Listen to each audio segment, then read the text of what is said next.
Bonjour à tous, bienvenue chez Révélateur Studio. Et c'est le père Jean-Marie Luc qui vient vous rejoindre. Après le succès de la vidéo sur les costumes d'un spectacle, on m'a posé la question comment vous écrivez vos scénarios de comédie musicale.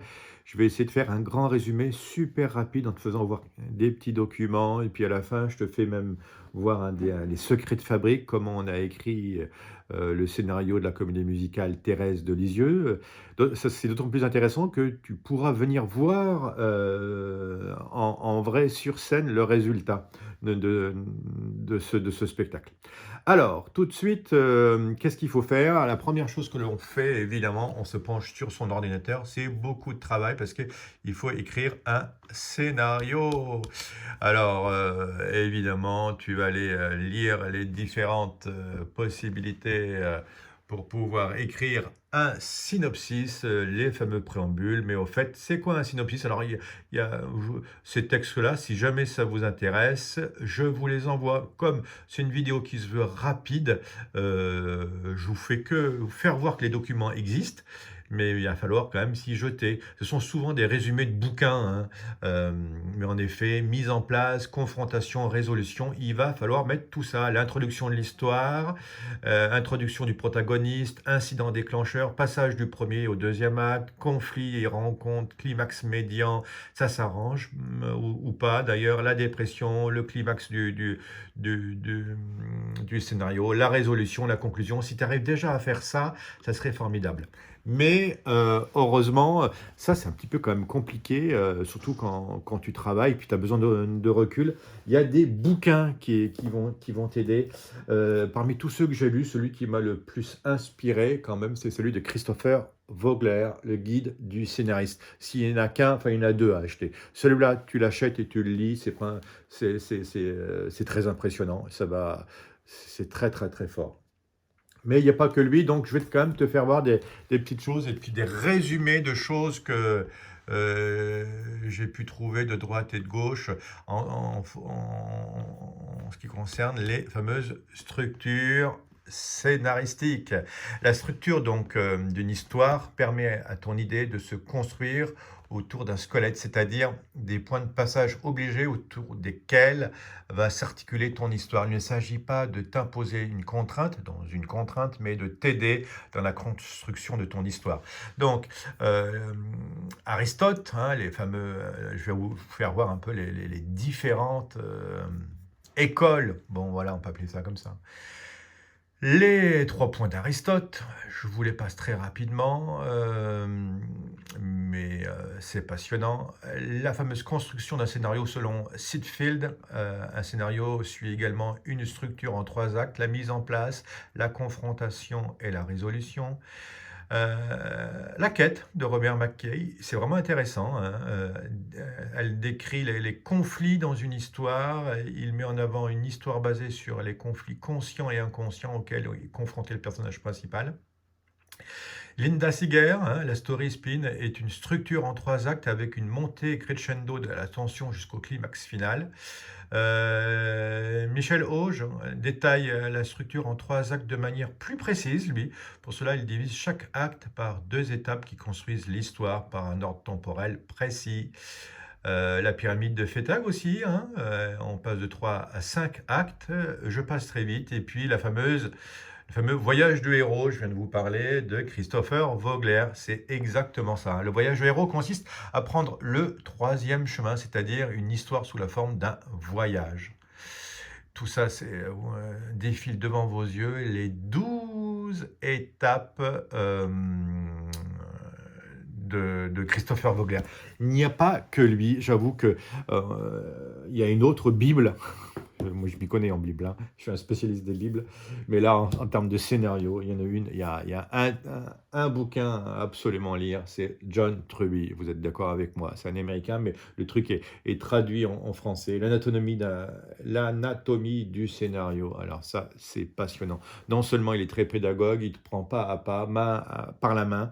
Et puis aussi, il va te faire voir, il va te donner plein d'exemples. Donc, pour l'écriture de scénarios de films, de pièces de théâtre et nous de comédie musicale, c'est absolument génial. Alors ça, je te fais voir. Là, j'étais avec Vogler jusqu'à présent, mais Truby, hein, c'est les fameuses, les fameuses 22 étapes, points qu'il faut prendre, hein, définir clairement, bref, chaque point est important. Euh, je pourrais peut-être te faire voir d'autres choses sur l'anatomie du scénario, des résumés que j'ai fait du bouquin, parce que, tiens, voilà, là, ça peut vraiment peut-être pas mal t'aider, parce que il faut que tu réfléchisses au menu, hein. L'espace et le temps de l'histoire, la prémisse, les 7 étapes clés de la structure narrative, les personnages, le débat moral, l'univers du récit, le réseau de symboles, l'intrigue, le tissage des scènes, la construction des scènes, et puis l'histoire sans fin. Euh, les 7 étapes, bon bah voilà, je vous les lis parce que c'est capital. Définition des faiblesses du protagoniste, 1. La deuxième, l'apparition du désir, son objectif. 3, l'adversaire ou le protagoniste, il ne faudra jamais l'oublier celui-là. 4, plan du protagoniste pour atteindre son objectif. 5, confrontation entre le protagoniste et l'adversaire. 6, révélation finale. 7, nouvel équilibre. C'est absolument passionnant. Mais je vais faire mieux encore aujourd'hui. Ça, je peux te les envoyer si tu veux, ces textes-là. Mais quand tu auras lu John Truby, tu vas te jeter sur la fameuse prémisse, comment il faut faire pour la décrire. Et puis, si tu n'as pas envie de lire un bouquin, eh bien, je te propose YouTube. Il y a une YouTubeuse qui est absolument géniale. Je fais voir un peu j'ai tout pompé, plein de choses chez elle, hein. Elle est absolument géniale. Elle s'appelle...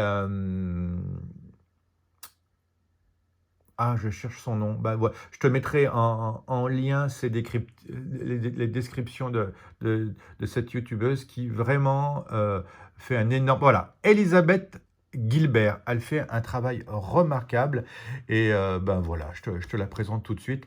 Elle va te dire bien mieux que moi comment t'écris ton scénario. Elle va te donner les explications pas à pas, comment trouver... On se retrouve aujourd'hui pour une nouvelle vidéo où je vais vous parler de ceci, l'anatomie du scénario de John Truby. Je vous en ai souvent parlé en vidéo en vous disant que c'était ma lecture en cours. Bon, voilà, vous avez compris qu'elle va tout expliquer. Si tu as envie de découvrir John Truby lui-même, tu vas voir aussi un beau reportage de lui, enfin une belle interview dans le Gros Journal avec John Truby. L'anatomie du scénario, il vient vous expliquer comment faire tout ça.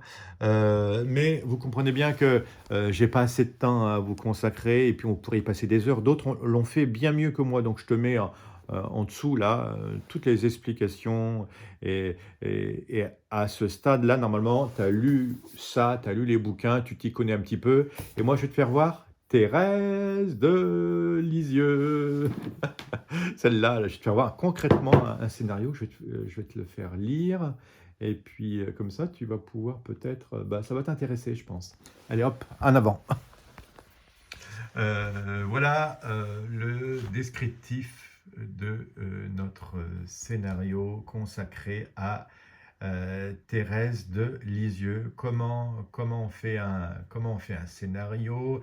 Je te fais voir tous les descriptifs pas à pas de comment on met en place un scénario. Alors, on passe ici. Alors, le plus important au début, c'est la fameuse prémisse. Dans Thérèse de Lisieux, cette prémisse, hein, c'est un travail colossal à mettre en place, hein. Pour que ce soit intéressant, c'est travailler, retravailler. Mais là, ça sera l'histoire de Louise en quête d'identité et qui part avec sa sœur à New York retrouver son père qu'elle n'a plus vu depuis plusieurs années. Elle sera rejointe chemin faisant par la plus voyageuse des carmélites cloîtrées, Thérèse de Lisieux, qui va guérir ses doutes et l'accompagner de surprise en surprise dans sa quête de sens et compléter son journal intime, l'histoire d'une âme, jusqu'à devenir une femme. Voilà le canevas, le début du canevas que j'ai écrit concernant Thérèse de Lisieux.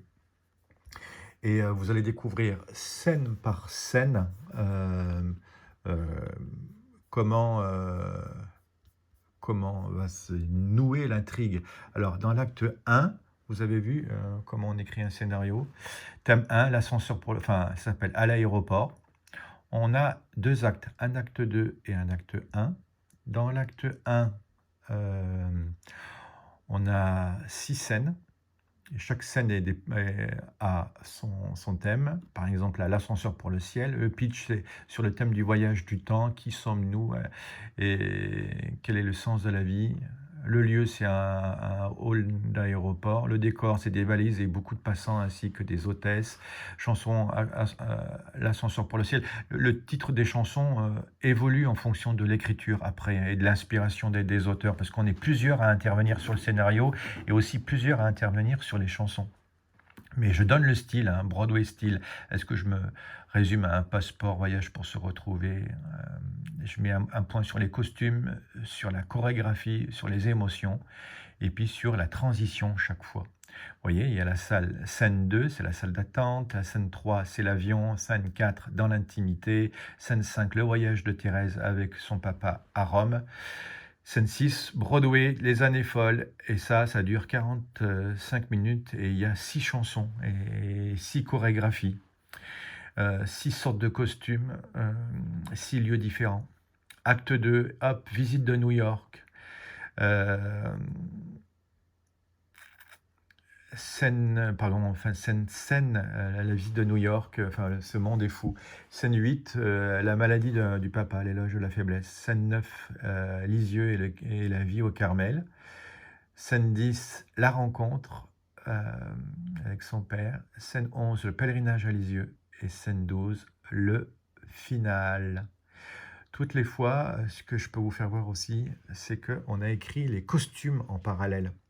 Regardez dans la scène 1, ça va vous passionner, j'en suis sûr, les différentes robes que l'on propose et les accessoires. Quand je vous ai fait voir dans les costumes déjà un peu ce qu'il en était, mais regardez les fameuses hôtesses de l'air. Dans la scène 2, comment ils et elles vont être habillés. Dans la scène 3, il y a des carmélites et des filles d'aujourd'hui. Comment elles sont. La scène 5, on est dans le XVIIe siècle, voilà tout le travail qui a été fait. Scène 6 et scène 11, ça sera le début du siècle 1920, du début du XXe siècle.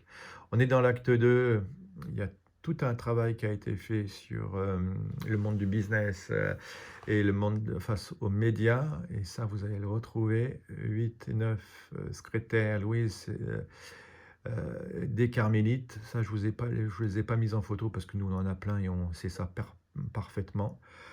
Scène 10, eh bien c'est tout le travail sur les t-shirts et les grandes robes où c'est marqué à la fin foi. Scène 11, la petite robe à fleurs. Et puis alors peut-être que le cadeau qu'on peut vous faire, c'est un truc assez sympa.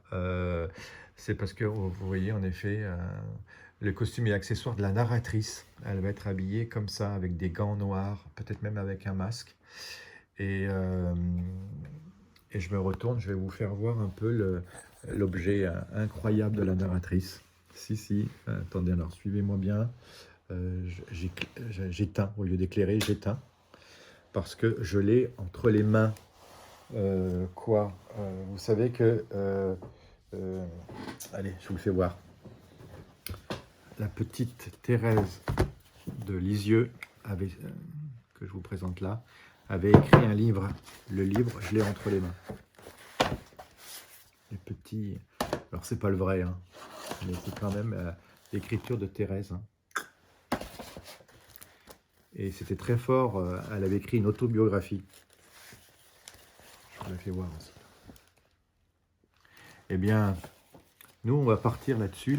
Les transitions se feront avec un livre comme celui-là. Et dans le noir complet, c'est pour ça que j'ai éteint. Il n'y a plus assez de lumière, mais c'est normal. Dans le noir complet, brusquement, le truc va s'allumer. Et regardez l'effet incroyable que cela donne. Vous me suivez toujours? Le livre s'ouvre Et donc la narratrice aura ce livre entre les mains. Bon, je tiens mon téléphone en même temps que je vous filme, hein, donc c'est pour ça que... Mais ça va faire, imaginez une nuit, enfin, noire sur scène, et puis la narratrice qui a ça entre les mains. Ça va être très fort, elle va être éclairée de l'intérieur. Et de ce livre va sortir tout le scénario que je viens de vous faire voir en quelques minutes. C'est assez compliqué d'écrire un scénario, je vous souhaite plein de bonne chance, vous écrivez les vôtres et puis après invitez-moi à vos spectacles parce que j'ai hâte de voir le résultat. Un résumé, si, le dernier conseil que je peux vous faire, c'est qu'il y a un metteur en scène et scénariste qui est incroyable, qui s'appelle Alexis Michalik, j'en suis fan de ce type, il a tout compris, moi je crois, à ce que c'est que le théâtre d'aujourd'hui. Vous comprenez bien au moment où on a Netflix et puis Canal+, aujourd'hui, en 2020, on peut plus se contenter de faire des scénarios comme on le faisait avant, même il y a encore 50 ans. Il faut que ça aille très très vite. Regardez par exemple, je suis fan de cette série qui s'appelle Le Bureau des légendes. On vous raconte 3 histoires en même temps. Vous comprenez que maintenant, nous, on a l'habitude de suivre dans un même épisode 3 protagonistes différents. Et ça évite de s'ennuyer. Quand on n'a qu'une seule histoire, on s'ennuie aujourd'hui, parce que la télé est venue et tout va très, très, très vite. On fait des résumés incroyables, entre les scènes et on comprend que ça évolue et il n'y a plus aucun souci. Si on ne raconte qu'une seule histoire, peut-être que c'est un peu barbant.